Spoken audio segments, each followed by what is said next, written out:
Ang wikang Pilipino sa pambansang pagpapaunlad.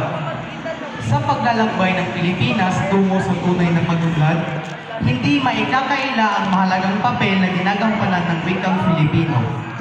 Higit pa sa pagiging isang wika, ito ay ang isang instrumento ng pagkakaisa, pagsulong, at pagkilala sa ating sariling identidad.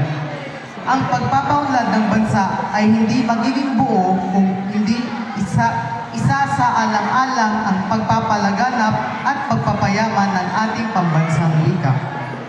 Isa sa mga pangunahing kontribusyon ng wikang Pilipino sa pambansang pagpapaunlad ay ang pagkakaisa ng mga mamamayan.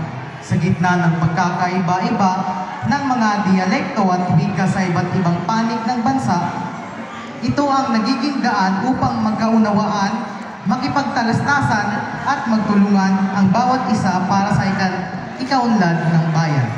Sa pamamagitan ng isang karaniwang wika, mas madaling maipabot ang mga programa at proyekto ng pamahalaan sa mamamayan at mas madaling makalikom ng suporta at pakikiisa sa mga inisyatiba para sa pag-unlad.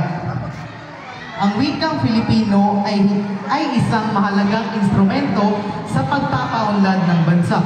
Ang pagpapalaganap at pagpapayaman nito ay hindi lamang nagpapalakas ng ating pambansang identidad, kundi nagsisilbi rin tulay tungo sa pagkakaisa, pag-unlad, at pag-angat ng ating bansa.